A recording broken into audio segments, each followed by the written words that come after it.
A graça e a paz, queridas. Tudo bem com vocês? E aos homens presentes também, né? Eu falei, queridas, aos homens, Deus abençoe vocês. Vocês estão aí dando todo o suporte. E o meu querido marido que está me liderando.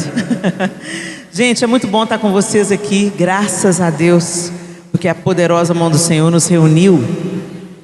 E sempre que Ele nos reúne, quando a gente vê uma mulher na Bíblia, quando você está lendo a Bíblia e uma mulher entra em cena, pode parar que vai acontecer alguma coisa.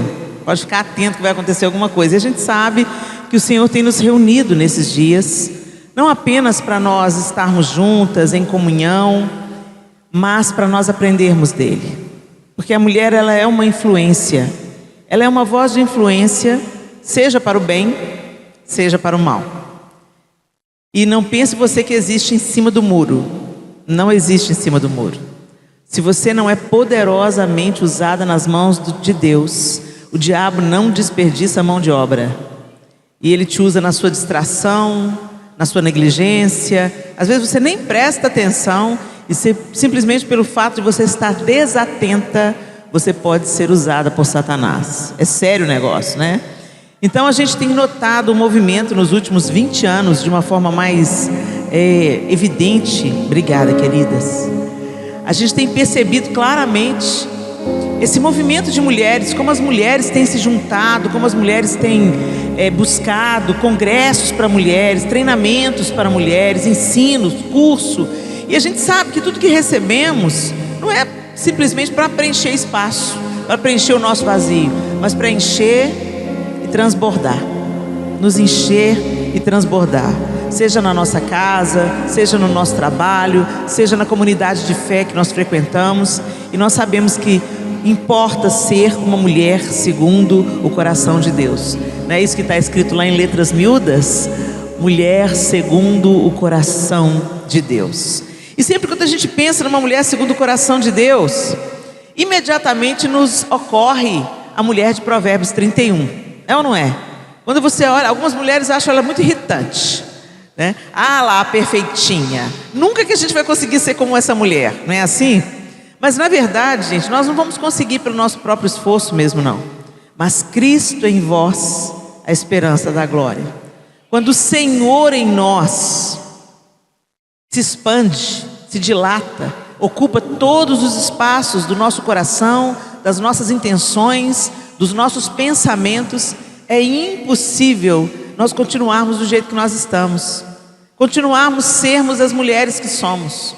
Ele entra, Ele transforma, Ele nos vivifica e Ele nos faz transbordar.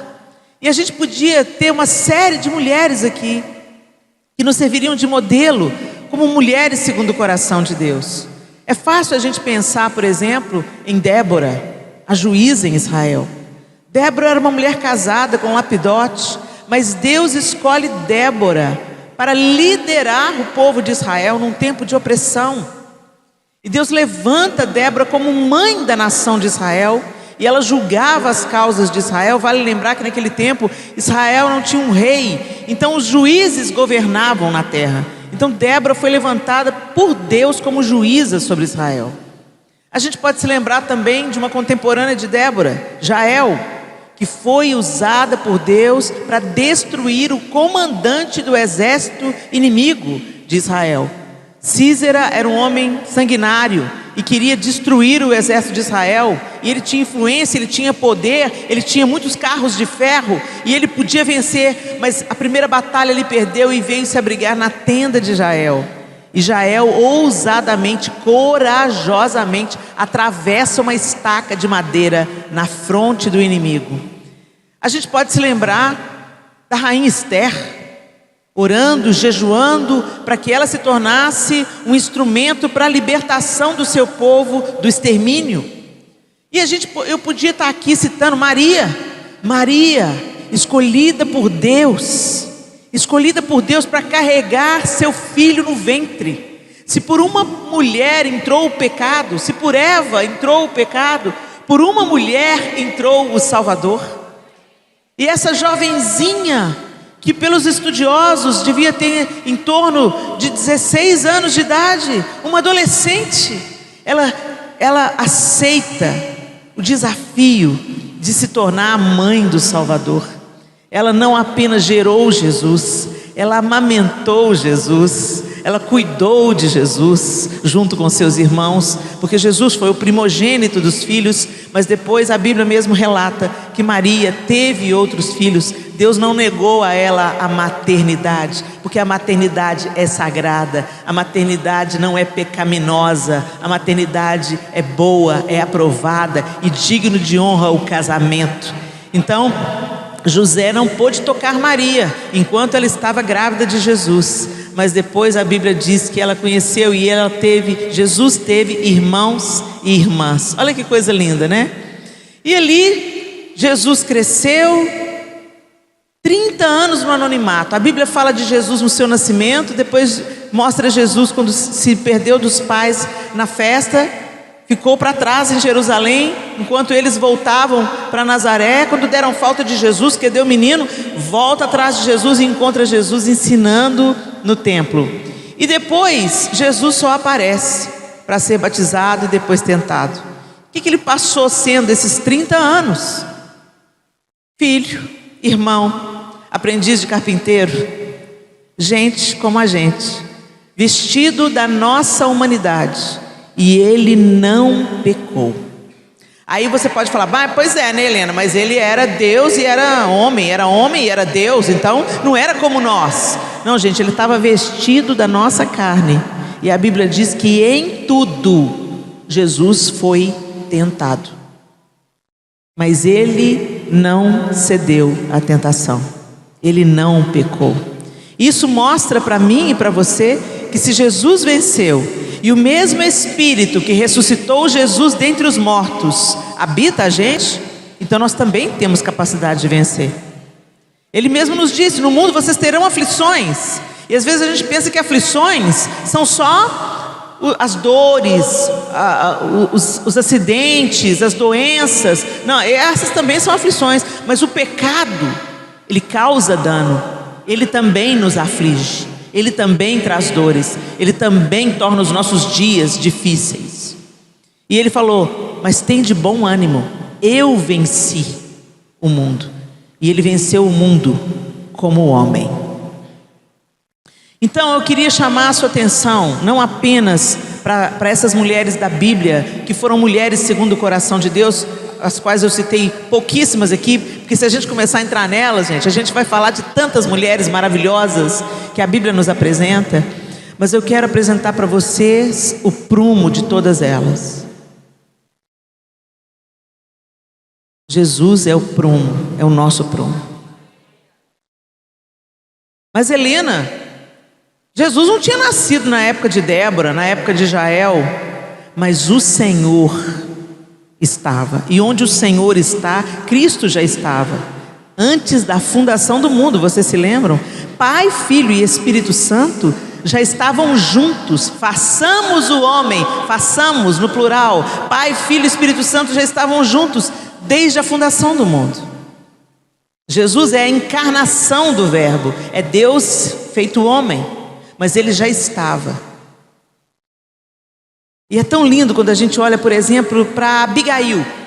Não sei se você se lembra da história de Abigail. Abigail era uma mulher casada com um homem tosco, um homem mau, um homem perverso, um homem irreconciliável.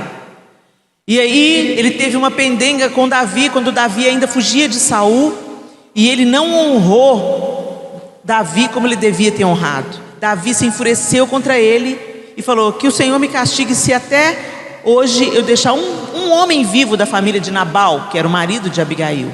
Quando Abigail ficou sabendo que Davi estava vindo contra a sua casa para destruir, para matar todos os homens de sua casa, ela se antecipa, vai se encontrar com Davi, e ela se prostra diante de Davi, e ela fala: minha seja culpa pelo erro do meu marido. E ali ela tem uma conversa com Davi, e ela desvia o furor de Davi, e Davi fala com ela: olha, bendito seja Deus que mandou você até mim, para que eu não destruísse a sua casa. Eu vejo em Abigail uma representação do próprio Cristo, porque a culpa era nossa, a tolice era nossa, A obstinação era nossa, o pecado era nosso, mas Jesus se colocou entre nós e Deus Pai e falou: minha seja a culpa, minha seja a culpa, e desviou de nós a ira de Deus. Então, quando eu olho para essas mulheres, a gente vê claramente Deus nelas, Deus movendo essas mulheres. Eu queria que você abrisse a sua Bíblia comigo em Efésios, no capítulo 4. E nessa carta aos Efésios, a igreja em Éfeso, o apóstolo Paulo dá conselho importantíssimo para a igreja do Senhor que se reunia em Éfeso, para aqueles que haviam sido alcançados pelo Evangelho de Jesus Cristo. E eu tenho certeza que o apóstolo Paulo não fazia ideia de que quando ele estava escrevendo as cartas aos Efésios, aos Romanos, aos Coríntios, que essas cartas iam estar moderando a nossa vida hoje, no século 21, aqui em Novo Horizonte. Olha que Deus abundante, que Deus maravilhoso, porque o Evangelho não muda, gente. O homem muda, o mundo muda, mas a palavra do Senhor é verdadeira e imutável, e ela nos conduz à vida. Em Efésios, no capítulo 4, a partir do verso 17, o apóstolo Paulo está dando orientações muito sérias à igreja em Éfeso, e ele está nos dando essas mesmas orientações aqui, mulheres do século 21, em Novo Horizonte. A partir do verso 17, o texto diz assim: assim eu lhes digo com a autoridade do Senhor, não vivam mais como os gentios, levados por pensamentos vazios e inúteis. A mente deles está mergulhada na escuridão, andam sem rumo, alienados da vida que Deus dá, pois são ignorantes e endureceram o coração para Ele. Tornaram-se insensíveis, vivem em função dos prazeres sensuais e praticam avidamente toda espécie de impureza. Mas não foi isso que vocês aprenderam de Cristo. Uma vez que ouviram falar de Jesus e foram ensinados sobre a verdade que vem dele, livrem-se de sua antiga natureza e de seu velho modo de viver, corrompido pelos desejos impuros e pelo engano. Deixem que o Espírito renove seus pensamentos e atitudes. Revistam-se de sua nova natureza, criada para ser verdadeiramente justa e santa como Deus. Portanto, abandonem a mentira e digam a verdade a seu próximo, pois somos todos parte do mesmo corpo. E não pequem ao permitir que a ira os controle. Acalmem a ira antes que o sol se ponha, pois ela cria oportunidade para o diabo. Quem é ladrão, pare de roubar. Em vez disso, use as mãos para trabalhar com empenho e honestidade, e assim ajudar generosamente os necessitados. Evitem o linguajar sujo e insultante. Que todas as suas palavras sejam boas e úteis, a fim de dar ânimo àqueles que as ouvirem. Não entristeçam o Espírito Santo de Deus, o selo que Ele colocou sobre vocês, para o dia em que nos resgatará para a sua propriedade. Livrem-se de toda amargura, raiva, ira, das palavras ásperas e da calúnia, e de todo tipo de maldade. Em vez disso, sejam bondosos e tenham compaixão uns dos outros, perdoando-se como Deus os perdoou em Cristo. Uau! Olha essa orientação, gente. Se nós queremos ser mulheres segundo o coração de Deus, temos que ser imitadoras de Cristo, seguirmos os ensinamentos de Cristo, vivermos a vida perseguindo as pegadas de Cristo, negando os nossos próprios desejos, negando a nós mesmas e seguindo o ensinamento de Cristo. Será que é isso que a gente está vivendo, gente? Frequentar uma comunidade de fé não te faz cristã. Você pode até se autodenominar cristã. Ah, eu sou cristã, eu sou evangélica. Gente, qualquer um pode se dar títulos, mas a sua vida diz isso. Ser cristão é ser imitador de Cristo, é ser semelhante a Cristo. Será que quando o pessoal que mora com a gente debaixo do mesmo teto olha para a gente, eles veem Jesus na gente? É o importante a gente pensar sobre isso, porque a gente ser crente na igreja, ser crente no trabalho, ser crente onde a gente põe a nossa máscara social, é fácil. Quem sabe se eu sou crente? Quem sabe se eu nasci de novo? E se eu estou sendo formada à semelhança de Cristo, dia após dia, pela obra do Espírito Santo em mim, é quem mora debaixo do mesmo teto que eu. Então, se a gente quer ser uma mulher segundo o coração de Deus, isso começa em casa. Porque se não é em casa, gente, é só verniz. E verniz é fácil da gente passar. Eu me lembro que eu já frequentava a igreja há muitos anos. Eu vim para a igreja com 11 anos de idade pela conversão dos meus pais, que estavam a ponto de se divorciar. Jesus entrou na minha casa, fez uma reviravolta no casamento dos meus pais, curou os meus pais, e eu comecei a frequentar a igreja com 11 anos de idade. Aos 14 anos de idade, no acampamento da igreja de carnaval, eu tive um encontro pessoal com Jesus. Eu entendi que eu precisava de salvação. Eu entendi que o fato do meu pai e da minha mãe frequentarem a igreja, ter tido uma experiência com Jesus, não me colocava para dentro do céu, porque Deus não tem neto, Deus tem filhos, e que eu precisava de nascer de novo. Eu fui tomada por um arrependimento, e eu confessei os meus pecados ali, e eu falei: Senhor, eu quero que o Senhor me cele com a tua salvação. Mas eu costumo dizer que eu coloquei Deus no banco de trás da minha vida, e eu continuei guiando o carro, tomando a minha própria direção, fazendo a minha própria vontade, vivendo os meus próprios prazeres e chamando Deus para abençoar, sabe? Oh Deus, vem, abençoa aqui, Senhor, põe a sua mão aqui, abençoa aqui. Mas eu não pedia a Deus para dirigir o carro, eu dirigia, e eu queria que Deus me abençoasse na minha direção. E eu andei assim dentro da igreja muitos anos, pensando que estava tudo bem. Por quê? Porque eu cantava no coral, eu fazia evangelismo no cemitério de finados, eu ia para o culto na praça, que usava muito nos anos 80, nos anos 90, eu ia nos impactos evangelísticos, eu estava boa. Me casei virgem com meu primeiro namorado, apesar de ter sido vítima de abuso sexual durante vários anos da minha infância. E casamos e tudo lindo. Tive a minha primeira filha. Numa discussão de família, eu perdi a paciência com meu pai, desacatei o meu pai, gritei com meu pai, porque ele estava interferindo numa correção que meu marido estava exercendo sobre a minha filha. E virou um barraco na casa dos crentes, para o espetáculo do domingo da vizinhança. E aí a minha mãe entrou na minha frente, eu estava furiosa. Minha mãe entrou na minha frente e falou assim: Leninha, você não nasceu de novo. Era melhor ela ter me dado um tapa na cara, porque doeu. Como não nasci de novo? Você fica furioso quando a verdade, né? Quando a verdade te alcança, dói. Carapuça é um negócio, gente, que só dói quando serve direitinho.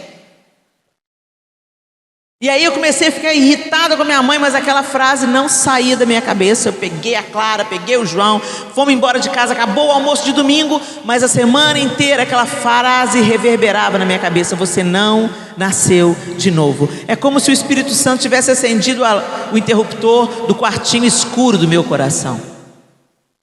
Eu era a mesma pessoa. Eu era invejosa, competitiva, mentirosa,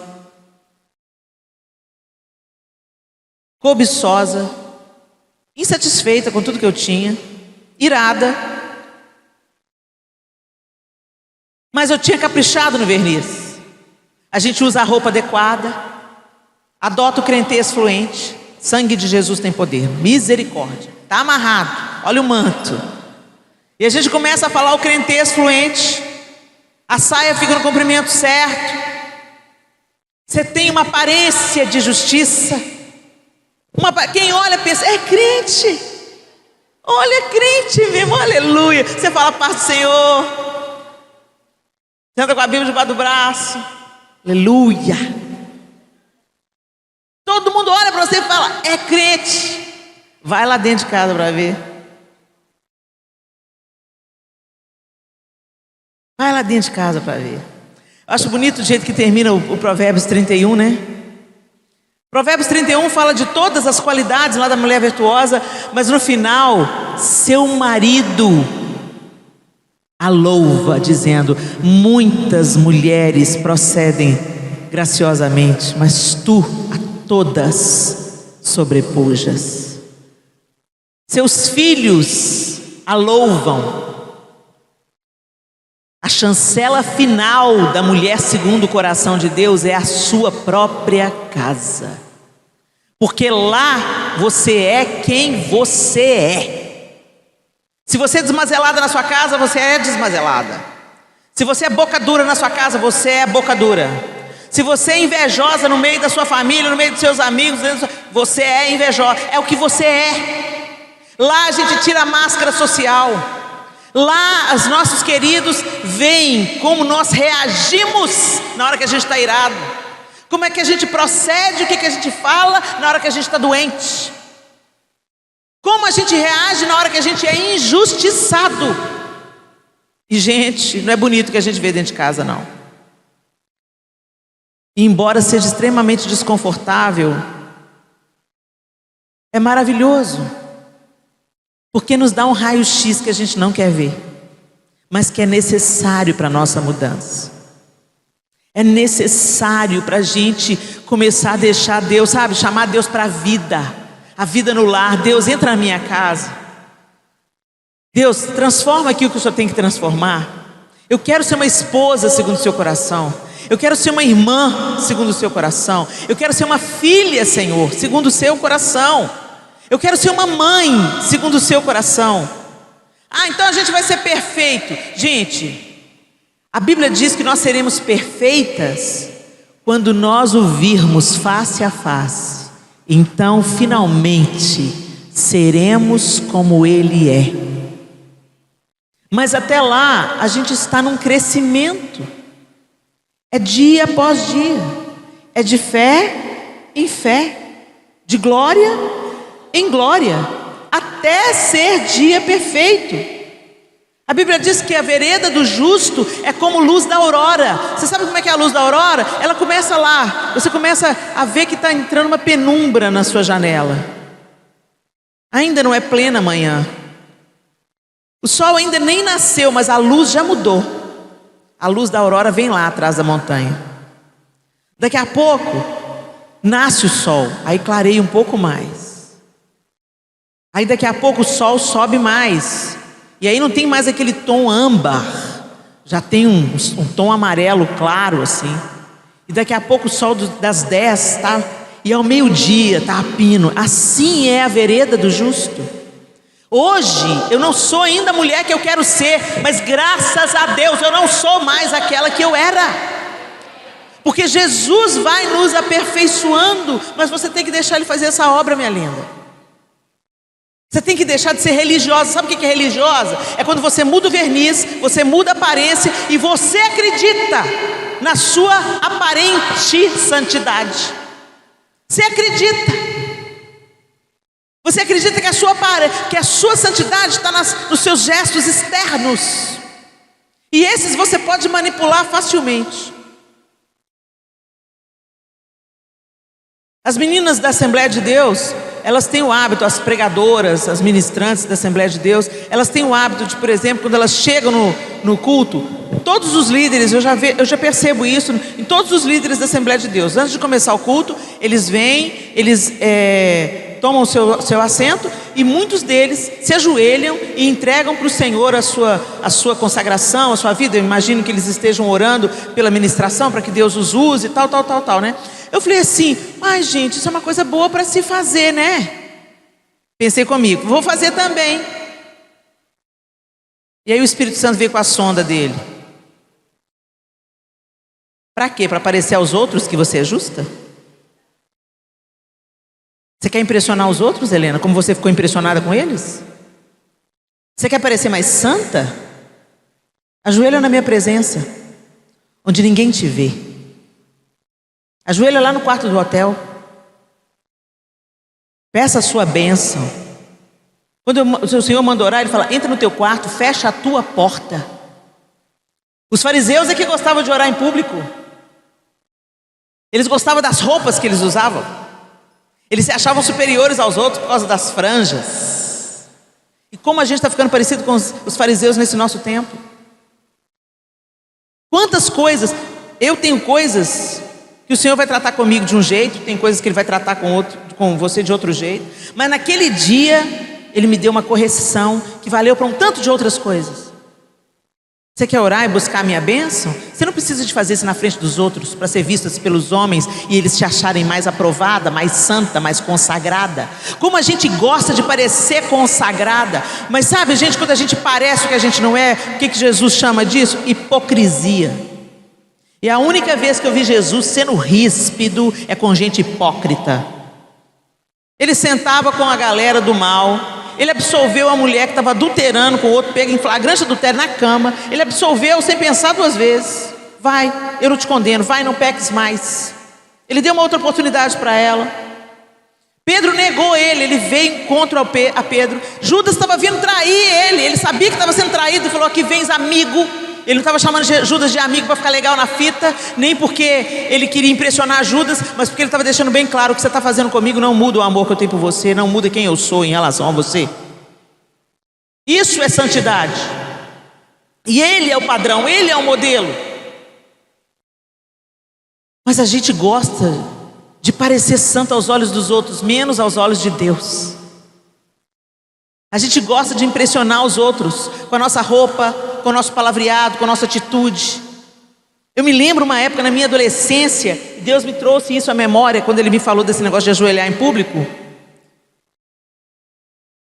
Tinha um pastor na nossa igreja, a primeira igreja. Eu sou membro da Igreja Batista da Lagoinha há 34 anos. Mas antes de frequentar a Lagoinha, meus pais se entregaram a Cristo numa outra igreja lá de Belo Horizonte, Desafio Jovem Peniel. E na época era o pastor Reuel Pereira Feitosa e o pai dele, o pastor Renê.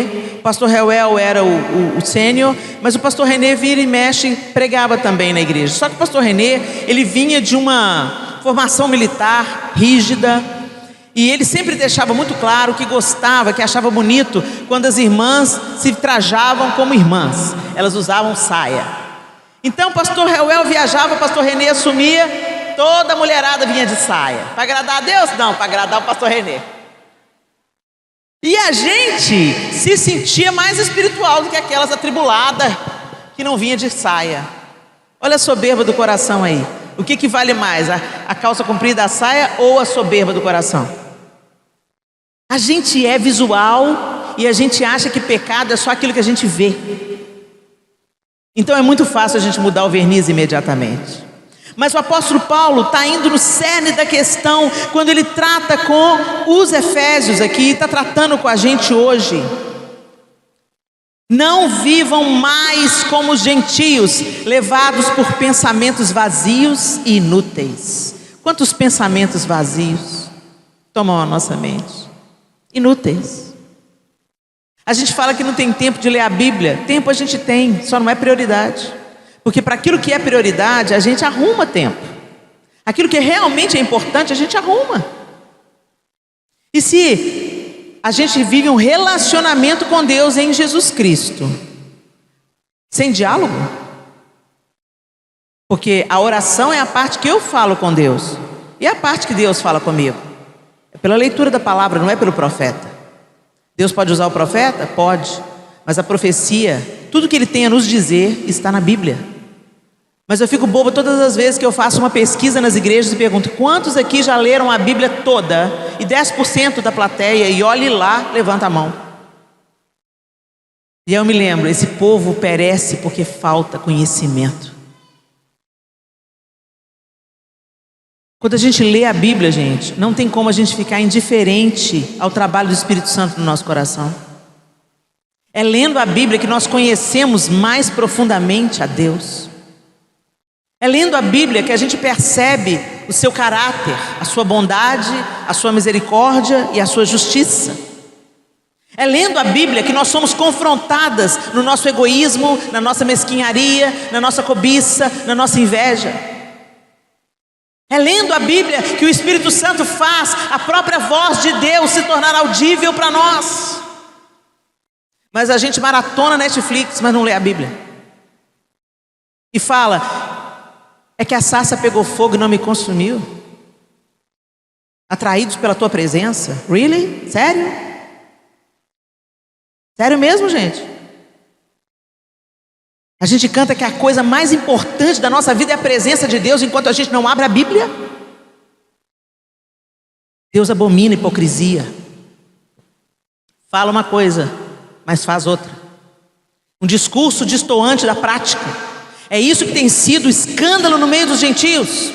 No meio daqueles que não creem. Tem gente que tem terror de igreja, porque dentro ele vem entrando um tanto de santinho, um tanto de gente bem vestido, um tanto de gente falando a paz do Senhor, a paz do Senhor. Mas quando vê lá, igual viram a minha casa lá no domingo, o barraco fervendo, que paz do Senhor que tinha ali, eu gritando com meu pai igual uma louca. Tinha paz nenhuma. Quando eu grito com os meus filhos, quando eu distrato meu marido, onde que está a paz do Senhor? Se nós desejamos, queridas, nos tornarmos mulheres segundo o coração de Deus, a gente tem que deixar Ele entrar na nossa vida de fato, e Ele ocupar todos os espaços, começando na nossa casa, começando o nosso dia diante dEle, começando dependendo dEle. Senhor, põe a mão em mim aqui, senão eu mato um desses meus meninos, Senhor. Sabe, gente, não adianta, você sabe essa oraçãozinha rebuscada? A gente não engana Deus não, gente. A gente engana os outros. Às vezes a gente pega o hábito da religião e traz para a relação da gente com Deus. Não vai fazer isso não, porque Ele sabe o seu coração peludo do jeito que é. Aí você chega lá assim, amantíssimo Deus, eterno Pai, em cuja presença, Senhor, fala a verdade, rasga o seu coração, rasga. O Senhor fala, não quero que vocês rasguem as vestes, mas rasguem o coração. Fala, seja sincero. Senhor, olha, eu estou aqui, Senhor, está difícil ser crente, viu, Jesus? Porque eu estou insatisfeita com isso. Eu preciso que o Teu Espírito Santo me sare. Que o Espírito Santo me toque. Que o Teu Espírito Santo me converta de fato. Me leve de fato para viver a Tua vontade, os Teus caminhos, os Teus preceitos. Eu não quero, Senhor, ser um espectro, um fantasma, uma mentira, uma pintura, um verniz. Eu não quero parecer o que eu não sou. Gente, é muito dura aquela passagem da Bíblia que Deus manda Samuel ir ungir um novo rei sobre Israel, porque Saul havia sido reprovado por Deus. Então ele fala, vai até Belém, vai na casa de Jessé, porque eu vou ungir um novo rei sobre Israel. E Samuel vai, Samuel profeta de Deus. E quando Samuel entra na casa de Jessé, manda chamar os seus filhos. E aí vem o primogênito, Eliabe. Quando Eliabe entra na sala, o profeta de Deus põe os olhos em Eliabe e fala, eis aí o ungido do Senhor. Ele olhou para a aparência de Eliabe, e certamente ele deve ter feito um comparativo. Ele olhou para Eliabe e falou assim, ó, esse aí banca Saul, hein? Altão, fortão, preparado para a guerra, esse tem porte de rei. Se impressionou com a aparência. E aí Deus falou com Samuel, não atente para a aparência, porque eu olho o coração, e eu tenho rejeitado o coração de Eliabe.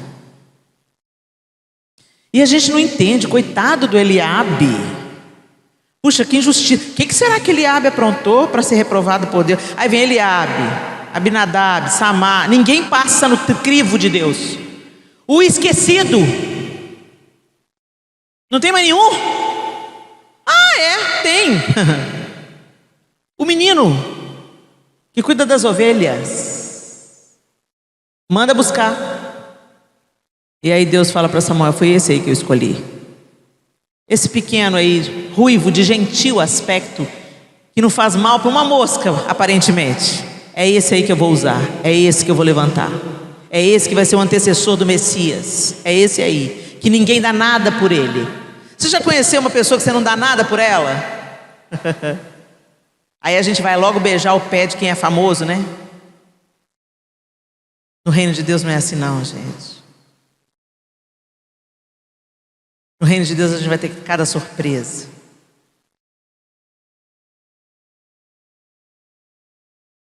O que impressiona o homem não impressiona Deus.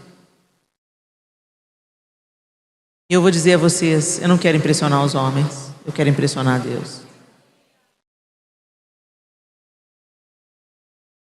Alguns capítulos mais na frente, Jessé pede o filho Davi para ir até o campo de batalha, para trazer notícia dos irmãos, dos filhos que estavam na batalha, os 3 mais velhos, Eliabe, Abinadab e Samar. Eles 3 estavam no fronte de batalha. Davi só foi ali para levar mantimentos e provisões para o chefe da guarda e ter em troca informações se os irmãos estavam vivos, se os irmãos estavam bem, e tranquilizar o coração do pai dele. Mas quando Eliabe vê o seu irmão Davi, que tinha sido ungido pouco tempo antes, fala com ele: o que você veio fazer aqui? E a quem você deixou aquelas poucas ovelhas no deserto, desfazendo do ofício do irmão? Eu conheço a presunção e a maldade do seu coração. Sabe quando aquelas pessoas ficam te enganando na internet? É mais sobre elas do que sobre você. Elas veem o mundo pela ótica delas, exatamente como Eliabe estava vendo Davi. Ele é que era presunçoso de coração, ele que era invejoso de coração. Eu conheço a presunção do seu coração, que você veio aqui. Gente, o que tem de mais em ver a batalha? Vamos supor que ele foi lá espiar a batalha. O que de presunção tem nisso? Pois teve que engolir um caroço, né? Porque Deus falou assim: é aí mesmo que eu vou usar. É esse aí, pastorzinho de poucas ovelhas, que eu vou usar para derrubar o gigante que está fazendo vocês borrarem as calças. É assim que Deus age.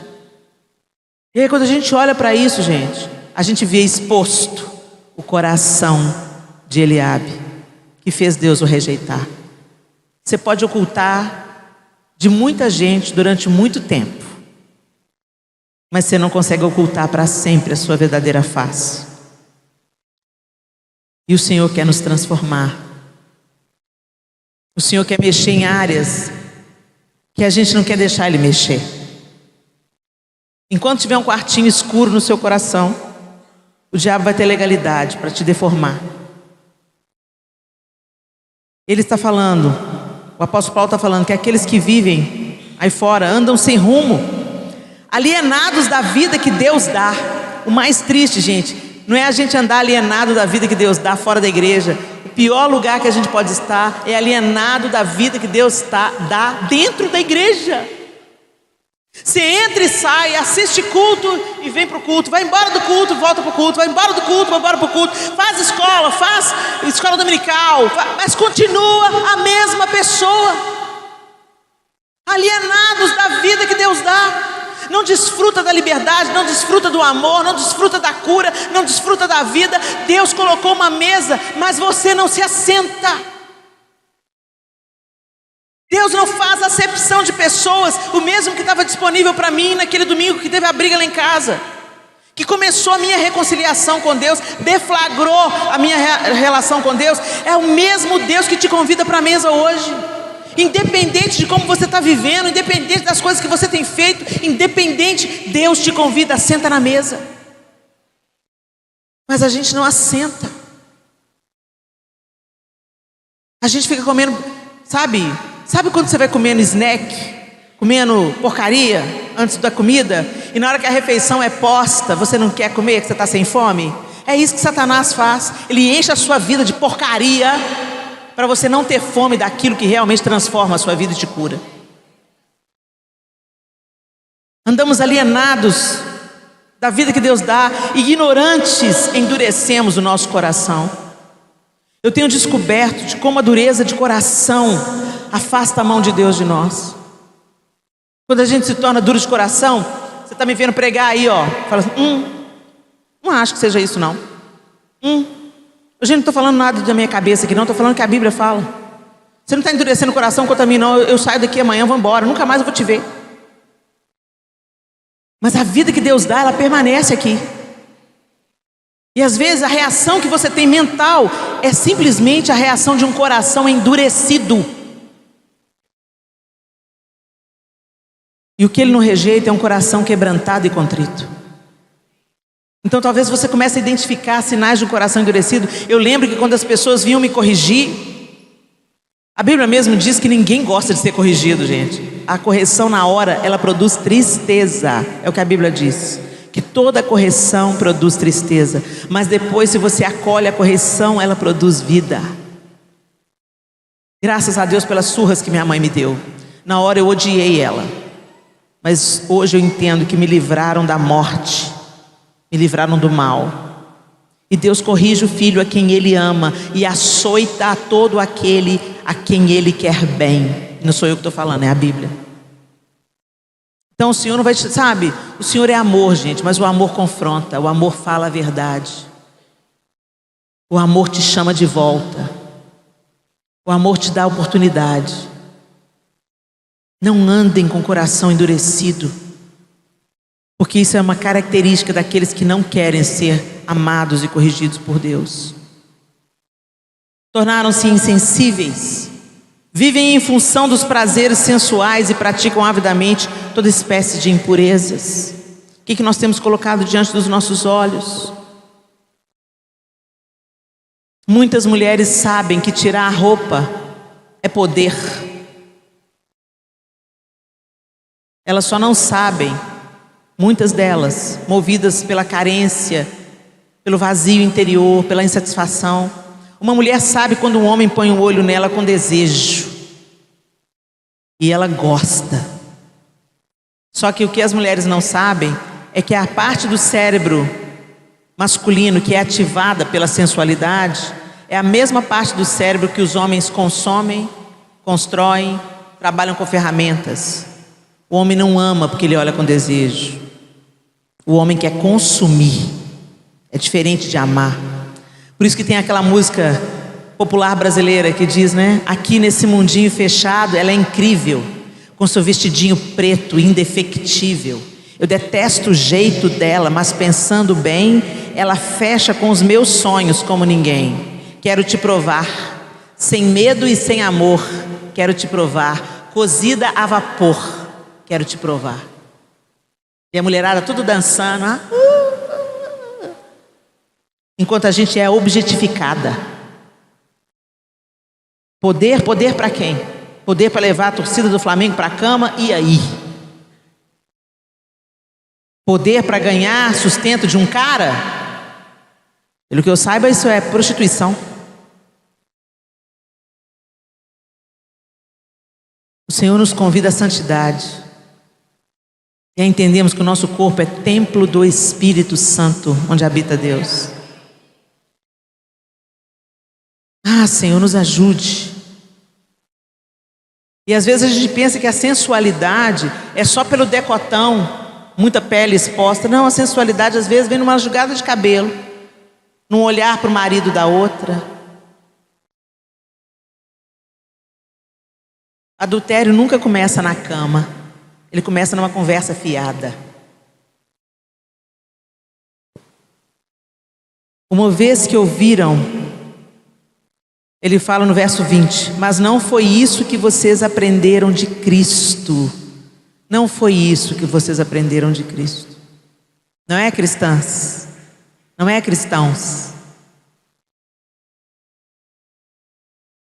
Uma vez que ouviram falar de Jesus e foram ensinados sobre a verdade que vem dele, livrem-se de sua antiga natureza e de seu velho modo de viver, corrompido pelos desejos impuros e pelo engano. Deixem que o Espírito renove seus pensamentos e atitudes e revistam de sua nova natureza. Você tem uma nova natureza. Você não é mais escrava da sua vontade, mas escrava dos seus desejos, dos seus prazeres, da procrastinação, do erro, do engano. Você é nova criatura. E o Espírito Santo com o qual você foi selada para o dia da redenção, ele te capacita a viver uma vida diferente. Então para de dar desculpa desculpa. Ah, não consigo não, Helena. Isso aí é um jeito muito elevado de viver. Não, isso aí é pro santarrões. Seja crente você por mim, Helena. Você me inspira tanto lá no YouTube. Seja crente você. Seja crente, pastora Débora. Seja crente você, porque você me inspira tanto. Você é uma mulher de Deus. Seja crente você. E quando a pastora Débora subir, você vai ficar só olhando. É um chamado a cada uma de nós. Sermos mulheres segundo o coração de Deus, para sermos luz e sal nessa terra tão carente de mães, de irmãs, de filhas, de esposas, cheias do Espírito de Deus. O Espírito de Deus habita em você, só que você colocou um tanto de entulho em cima dele. Sua carnalidade, sua vontade, sua arrogância, sua presunção, suas dores, suas culpas, seus medos, tudo isso é entulho. Você tem medo, intimidada? Ah, o que me fizeram lá na minha infância, ó vida, ó dor, ó céus, ó azar, me abusaram na infância, dos 2 anos aos 11 anos de idade. Isso não muda, mas muda quem eu sou depois que Jesus entrou. Eu não vivo mais cativa do meu passado, do que me fizeram, porque eu sou nova criatura em Cristo.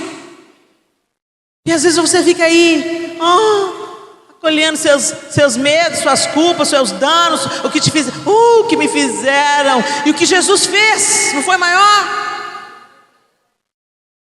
Ele quer nos levantar, mulheres.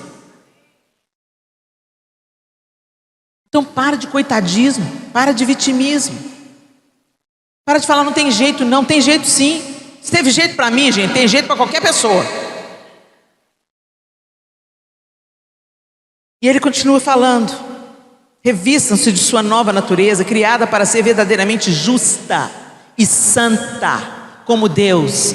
Olha para a mulher que está do seu lado e fala: você foi criada para ser justa e santa, como Deus. Portanto, abandonem a mentira. Não, agora é eu que estou falando com vocês. Quer dizer, o apóstolo Paulo que está falando com a gente. Abandonem a mentira e digam a verdade a seu próximo. Para de mentir, gente. Eu não minto. Acabou de mentir, aí, ó. Vamos minimizando a mentira.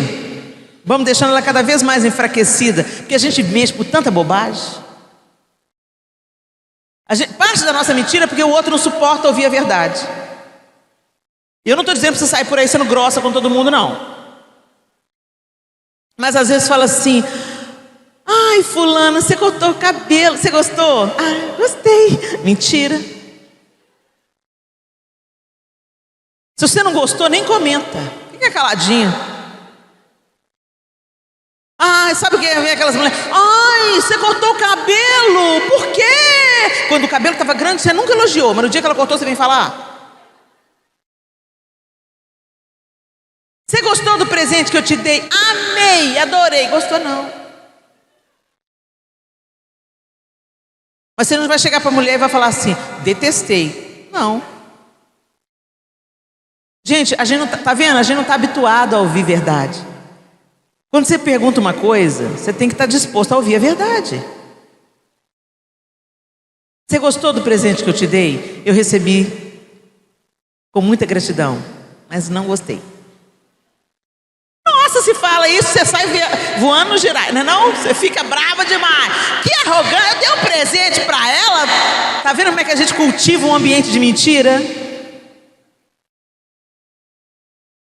Então a gente mente. Eu estou contando isso para você saber. A gente mente. Mas a Bíblia está falando para a gente dizer a verdade, cada um com o seu próximo. Vamos minimizando as mentiras, gente. Vamos construindo relacionamentos onde a verdade seja cultivada. Tanto para você dizer a verdade com gentileza, quanto você para acolher a verdade sem se ressentir. No meio dos santos devia ser assim, mas não é. Mas a gente tem que crescer nisso, a gente pode melhorar nisso. Mentir para o marido, nem pensar. Tem até quando você comprar roupa em tal loja, põe na sacola de supermercado. Ô, gente, se você mente para o homem que você escolheu para dividir a vida, para quem mais você não vai mentir? Para de roubar o dinheiro dele na carteira. Mas o que é dele é meu. Tudo bem, vocês estão compartilhando as mesmas coisas, mas avisa, meu bem, estou pegando R$ 50 aqui na sua carteira, tá? Porque se tiver algum destino para aquele dinheiro, ele vai falar, não pega não, que eu tenho que pagar fulano. Ah, é? Então tá bom. Mas entrem em acordo.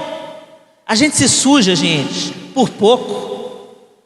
A gente se compromete com o diabo por pouquinho. Nem por muito, nem por pouco, gente. Vivam de acordo com aquilo que vocês receberam. Abandone a mentira, digam a verdade. Pois somos todos parte do mesmo corpo. Se eu estou mentindo para minha irmã, estou mentindo para mim mesma. Se eu estou mentindo para o meu marido, eu estou mentindo para mim mesma. E não pequem ao permitir que a ira os controle. Gente, ficar bravo a gente pode ficar. Jesus ficou bravo. Você só não pode deixar a ira mandar em você. Sabe aquela história que você... Gente, as mulheres jogando prato na parede, dando escândalo dentro de casa. Na igreja, o pastor fala, ô irmã, você podia vir fazer um arranjo de flores para a conferência que nós vamos... Claro, pastor, vai ser uma bênção, vai ser uma... Que honra! Aí o marido fala assim, ô bem, frita um ovo aí para mim. Ah, vai fritar você não tem mão não, sou sua empregada não. Essa aí é quem você é de verdade.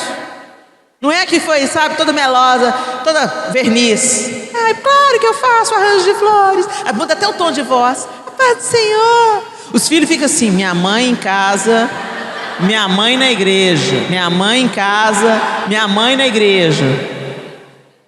Ô gente, eu sou uma mulher com muitos defeitos. Muitos. Tenho mais daquilo que você pensa a meu respeito. Sou pior do que você pensa. Mas os meus filhos têm a mesma mãe na igreja e a mesma mãe em casa. Minha família é imperfeita. Nós precisamos tanto da graça de Deus, da redenção de Cristo na nossa casa. Mas se tem uma coisa que eu me recuso a ser hipócrita, porque Deus não tolera a hipocrisia. Então tem muita gente na igreja que já me viu dando uns espetáculos já. E os meus filhos me veem buscando a Deus e querendo acertar. A gente tem que ter coerência na vida. Ser pelo menos a mesma pessoa. Nem que seja a sua pior versão. Mas que, sabe, o nosso marido, os nossos filhos, os nossos pais. Tem as filhas que são maravilhosas. Vive enfiado dentro da igreja, mas não lava uma louça dentro de casa. Aí os pais ficam assim, meu Deus do céu, essa menina converteu, ficou uma chata de galocha, não vai nas festas da família, não ajuda em nada, é uma preguiçosa aqui dentro de casa, mas é crente.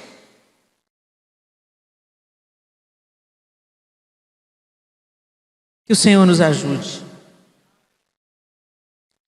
Ele fala também, acalmem a ira, antes que o sol se ponha. Ou seja, você fica bravo?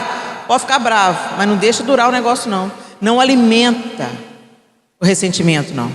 Controla antes que o sol se ponha, pois ela cria oportunidade para o diabo.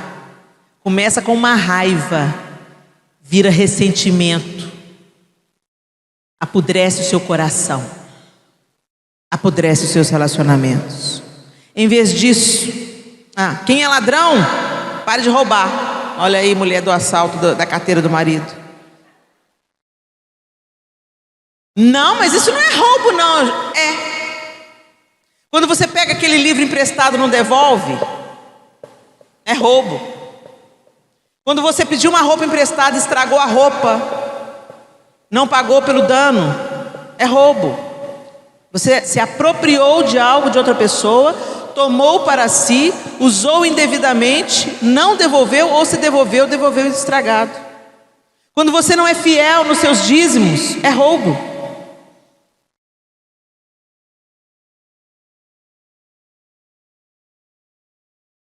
Quando você pega as coisas na carteira do seu marido, ou do seu filho, ou de quem mora com você, ou do seu pai, pensando, não, é meu também, sem autorização dele, sem pedir licença, é roubo.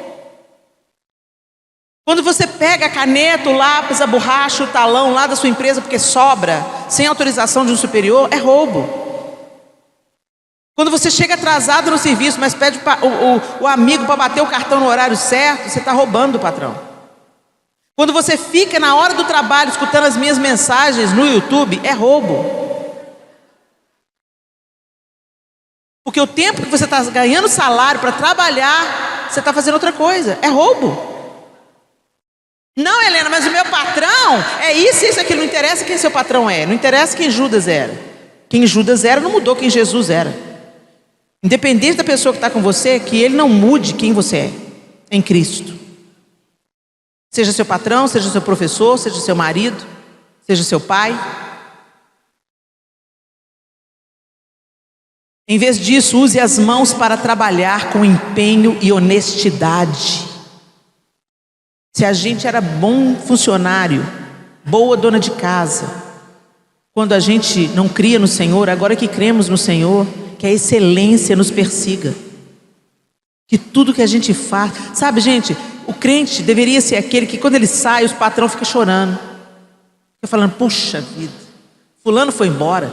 Ele era um funcionário exemplar, pontual, conversava pouco, cumpria o seu... Ele fazia sempre mais do que eu pedia para ele. Mas é o contrário. Tem lugares que a gente vai fazer, é crente? Não, não emprega o crente não. Que tristeza. Você é evangélico? Não, não emprega o evangélico não. Evangélico não dá trabalho demais. Evangélico não gosta de trabalhar, evangélico é preguiçoso. Misericórdia. Ajuda no Senhor. Porque a gente deve desempenhar o nosso trabalho com excelência, com honestidade, para poder ajudar generosamente os necessitados. Olha isso, o nosso ganho não é só para nós também não. O que a gente ganha é para transbordar na vida de outros. O nosso ganho é para a gente se envolver com a obra social. O nosso ganho é para a gente suprir as nossas necessidades e transbordar na vida de outros que têm necessidades também. É não sermos egoístas na maneira de que nós distribuímos os bens que recebemos da parte de Deus. Sabe o seu carro? Ele não é só para você, sua casa não é só para você. Pode servir ao reino de Deus o seu carro, pode servir ao reino de Deus a sua casa, a sua roupa. Mas você falou aí agora, Helena, que o povo não me... Então dá a roupa. Em vez de emprestar, dá de presente. Vamos exercitar a generosidade. São características de Cristo e características de mulheres segundo o coração de Deus. Evitem o linguajar sujo e insultante. Quanta mulher com a boca suja, meu Deus. Olha, gente, sem machismo, quando eu vejo palavrão na boca de um homem, é horrível. É horrível. Mas na boca de uma mulher é degradante. É degradante. Porque a mulher, ela deveria ser a portadora da gentileza, da amabilidade, da doçura. Até quando ela fala de uma maneira mais forte, quando ela lidera, ela pode ser extremamente empática, generosa, gentil. Isso é poder. Docilidade é poder. Às vezes você chega num ambiente azedo. A menina está comendo marimbondo lá no caixa do supermercado. Aí você vê o nome dela, Maria Aparecida. Bom dia, Maria Aparecida. Obrigada por estar me ajudando aqui com essas compras, viu? Que Deus abençoe o seu dia. Você muda o dia dela. Às vezes você trata bem uma pessoa que todo mundo vem ali, sabe? Insultar, xingar, reclamar. Você vem e planta uma palavra de bênção. Seja intencional. Vai para o supermercado, leva um versículo. Deixa com a caixa. Qual é que é o seu nome? Joana. Oi, Joana. Eu sou Helena. Obrigado por você me atendeu aqui. Queria deixar uma palavra do Senhor. Tem esse versículo para você aí. Deixa Deus falar com você. Deus abençoe o seu dia. Você pode mudar a atmosfera. Você pode dissuadir uma pessoa de suicídio. É para isso que nós fomos chamadas, gente. É para isso que Deus criou a mulher, para ela ser solução de problemas, para ela ser ajudadora idônea, para ela ser socorro. A mesma palavra que define Deus em Gênesis, define Deus no Salmo que diz auxílio bem presente na hora da angústia. É a mesma palavra no original que define Deus e define a mulher. Que você seja auxílio bem presente na hora da angústia. Evitem o linguajar sujo e insultante, que todas as suas palavras sejam boas e úteis, a fim de dar ânimo àqueles que a ouvirem. Você gera vida com suas palavras e morte também. Palavras, gente, têm um poder que a gente desconhece. Se a gente conhecesse, a gente pensaria melhor antes de falar. Será que você pode se lembrar de uma palavra que te matou? Uma palavra dita pela sua mãe, pelo seu pai, pelo seu patrão, por um professor.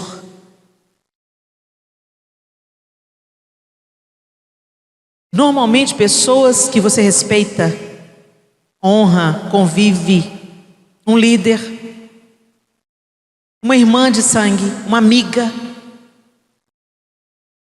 liberou uma palavra de morte que te entristeceu, que virou uma doença, que virou amargura, que te paralisou, que te intimidou, que não te deixou seguir adiante. Se você se lembrou, você sabe que eu estou dizendo a verdade. Palavra tem o poder de te destruir ou de te levantar. Então cuidado, mamãe, com as coisas que você fala para os seus filhos. Cuidado, filhas, com as coisas que você diz para o seu pai na hora da raiva, para sua mãe na hora da raiva. Cuidado, esposas, com as coisas que você solta em cima do seu marido quando você está irada. Uma mulher segundo o coração tem uma palavra de graça, de vida. Ela profetiza vida, esperança. Quando as pessoas precisam de encorajamento, essa mulher vira um referencial. Fala uma palavra sobre mim, fulana. Ora sobre mim, fulana. Nós podemos plantar vida com as nossas palavras. Eu me lembro quando meu filho Arthur estava entrando na adolescência. Meu Deus, o Arthur me deu trabalho demais. Inventivo, criativo, chorão, competitivo. Tudo que eu temão, o Arthur estava me dando problema. Chama na escola. Tem que pôr esse menino psicólogo, senão não vai renovar a matrícula. Eu comecei a pôr a mão na cabeça do Arthur quando ele vinha. Vem cá, ungido. Ungido do Senhor. Arthur, você é profeta às nações. Você vai dar trabalho, vai dar muito trabalho para o inferno, meu filho. Ele olhava para mim e falava assim: amém, amém. Hoje o Arthur é uma alegria para a nossa vida, né, João? Que alegria, que autoridade que ele tem na palavra, que menino temente. Tem hora que ele que me aconselha. Tem dia que ele me vê fora do prumo: mamãe, vem cá, vem cá. E eu fico olhando para ele, que hoje é muito maior do que eu, e fico pensando: meu Deus, olha as palavras aí florescendo. Ele é ungido do Senhor.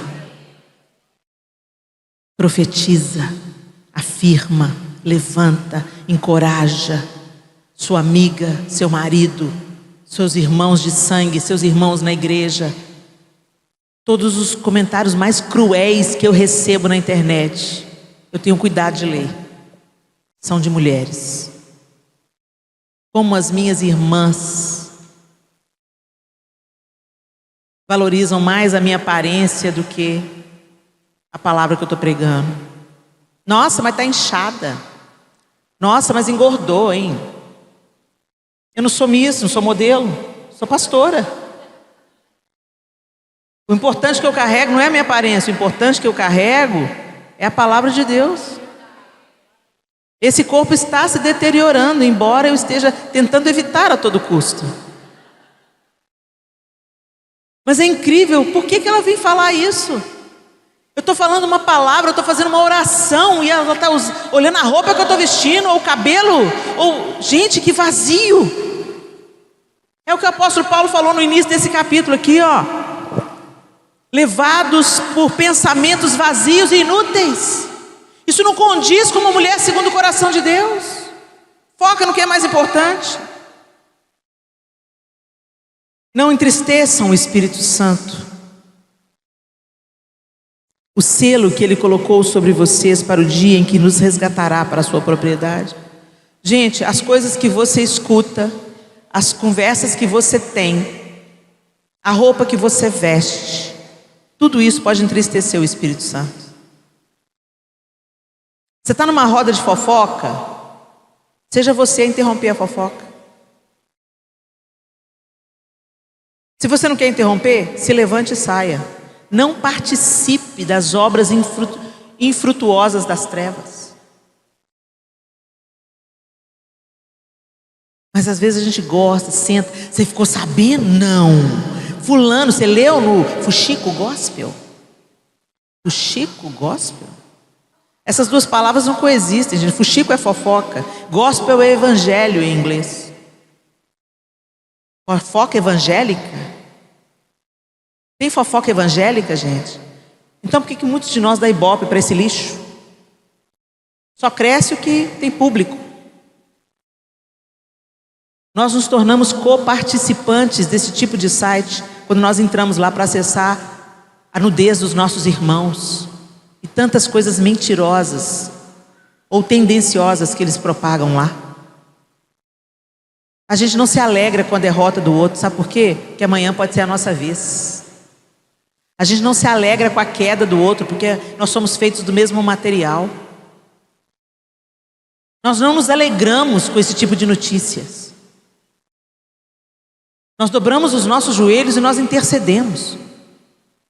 Esse é o papel de uma mulher segundo o coração de Deus. E finalmente o apóstolo Paulo, no final do capítulo, ele fala: livrem-se de toda amargura, raiva, ira, das palavras ásperas e da calúnia e de todo tipo de maldade. Livrem-se, livrem-se. Agora não tem mais parte com vocês, não é mais da sua vida. A conversa que a gente tem agora é aquela conversa que edifica, aquela conversa que faz transbordar. Você não propaga, não passa adiante a fofoca, não passa adiante a maldade, não passa adiante a perversão. Você não cria mentiras, calúnias. Em vez disso, sejam bondosos e tenham compaixão uns dos outros, perdoando-se como Deus os perdoou em Cristo. Uma mulher segundo o coração de Deus tem um coração perdoador. Gente, nem sempre é fácil perdoar. Principalmente quando nós fomos feridas intimamente, traídas, enganadas, negligenciadas, abusadas. Dói fundo. Mas o mesmo Espírito que levantou Jesus dentre os mortos pode te levantar também, te tomar pela mão e te conduzir pelo caminho do perdão, que às vezes não acontece de um jeito instantâneo, mas é uma jornada a ser percorrida e a gente tem que dar o primeiro passo, decidindo perdoar, insistindo em perdoar e dizendo: Deus, por mim mesmo eu não consigo não, mas o Espírito do Senhor que habita em mim conhece o caminho do perdão, me faz andar por ele. Eu compartilhei com vocês aqui que eu fui molestada sexualmente durante toda a minha infância.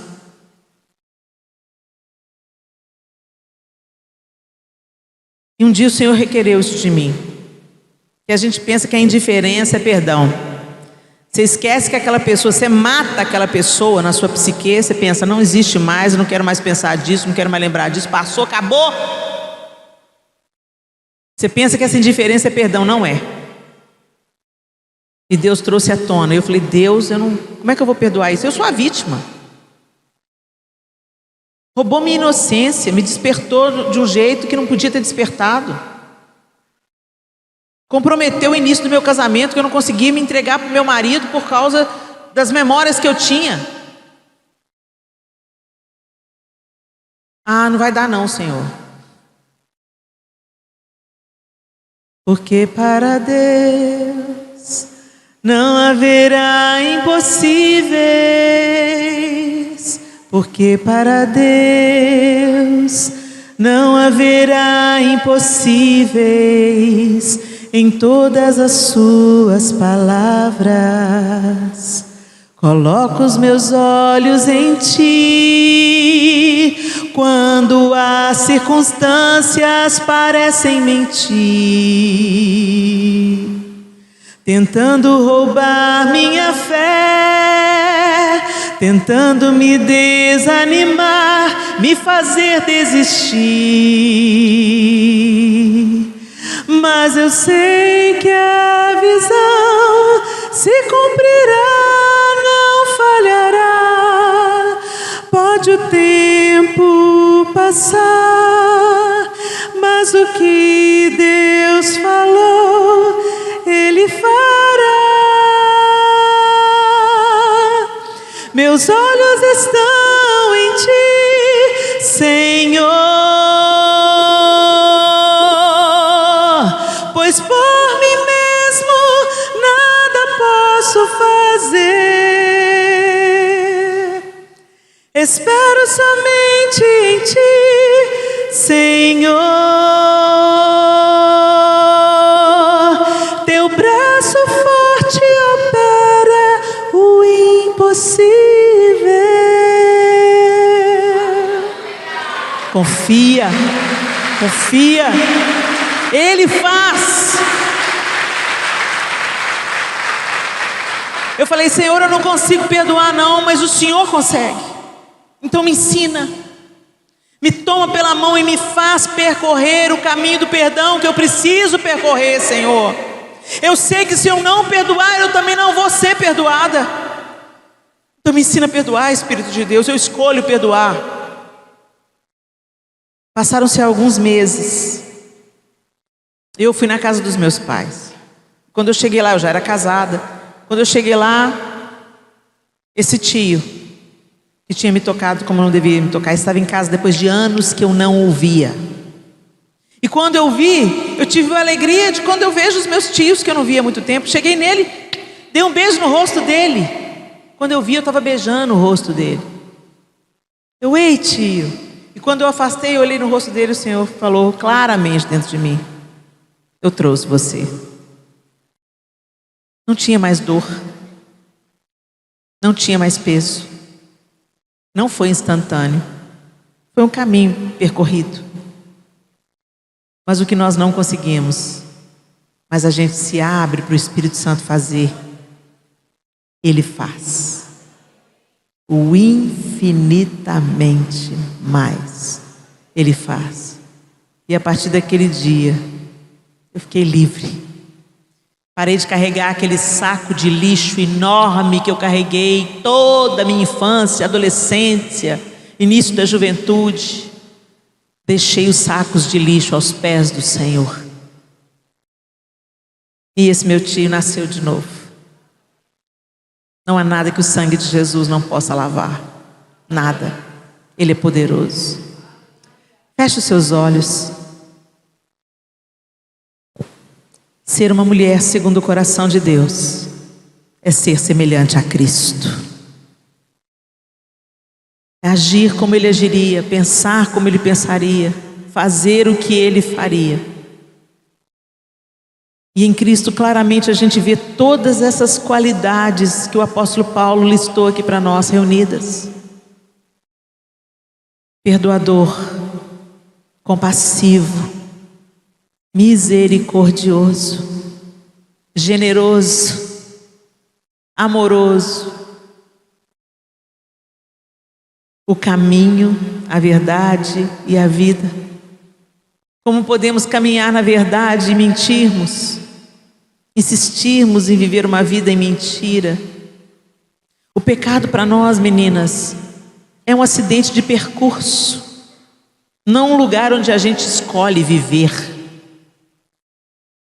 Nós só seremos perfeitas à semelhança de Cristo quando nós o virmos como Ele é, quando nós olharmos nos olhos dEle, seremos como Ele é. Mas até lá, Ele nos convida a crescermos, a brilharmos como a luz na aurora, mais e mais. Aquilo que você praticava, não pratique mais. Aquilo que você não perdoava, perdoe. Não dê lugar à sua ira, à sua raiva. Chame o Espírito Santo para que Cristo seja formado em você. Quantas vezes o apóstolo Paulo orou para que Cristo fosse formado nas igrejas às quais ele estava ministrando.